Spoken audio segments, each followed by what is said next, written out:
ultimate leadership martial arts. Alright, so for the respect cycle, one of our self-defense skills is going to be back falling and forward falling with our break fall. So falling backwards, you're going to do obviously a backwards break fall, and the way we're going to start that, and the way you demonstrate it for the instructors, is kind of starting from what I call catcher's position. So you're right here, hands are off the floor, your body is centered over your balls, your feet. From this position here, you're just going to arch your back, you're going to roll backwards, pop the floor with your break fall, and then coming back up from there. So again, I'm going to go from this position, I'm going to roll on my back. When the top of my back is about to touch, I take my hands kind of at a 45-degree angle, and I'm just popping the floor with it to stop my backwards momentum. Alright, so again, I'm here, rolling back, pop. From there, you want to demonstrate a forward break fall, okay? So if I'm charging at somebody, or if someone's charging at me, and we happen to fall forward, I definitely want to be able to fall correctly and not hit my face on the ground.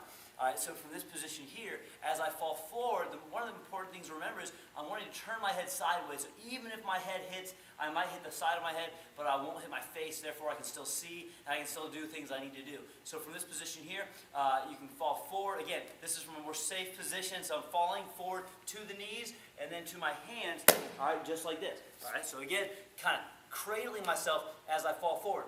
One of the keys is I don't want to reach for the ground too soon. If I overextend, I'm going to hit the ground regardless. If I overextend, I may break my arm as I'm landing. All right, so what I'm trying to do is take the force of the landing and put all that pressure, instead of just on my hands or my wrist, on my forearms as well as I come down, as my legs hit. So I'm here, falling forward, and popping the floor. Okay, so that's your forward and backward break fall for the first level of your self-defense skill.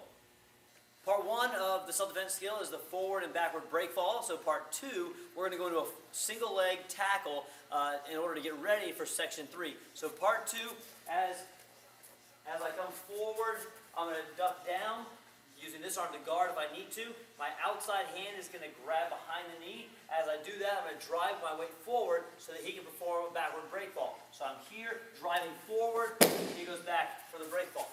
Alright, from there he does the same to me, so I'm here, he comes around, as he pushes forward, pulls backward, I come back for my break fall, and then coming back up again, okay? So, again, coming forward, the key here is you want to make sure you're watching out for a knee strike, watching out for his hand as you drive forward. The outside hand that's coming around the leg is pulling as I'm driving forward, but he's basically just falling down as I do this because I don't actually want to pull his legs up from underneath him, okay? And that's section 2 of the self-defense skill. So, self-defense skill part 1 is our forward and backward break falling. We use the backward break fall in part 2 with a single leg tackle.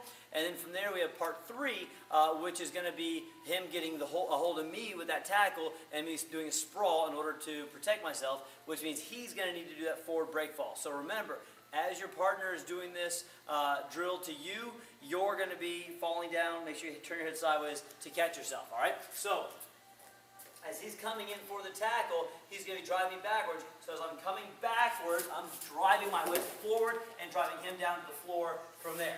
Okay? So one more time. As he shoots in, we'll go slow again. So I'm here, driving me backward, laying my weight down on top of him, shooting my hips back so he can't get a hold of me. Okay?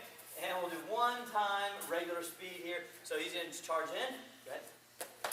Weight back, driving forward, and then getting up back to my feet so that I can protect myself. All right? And that's section 1, 2, and 3 of this cycle's self-defense skills.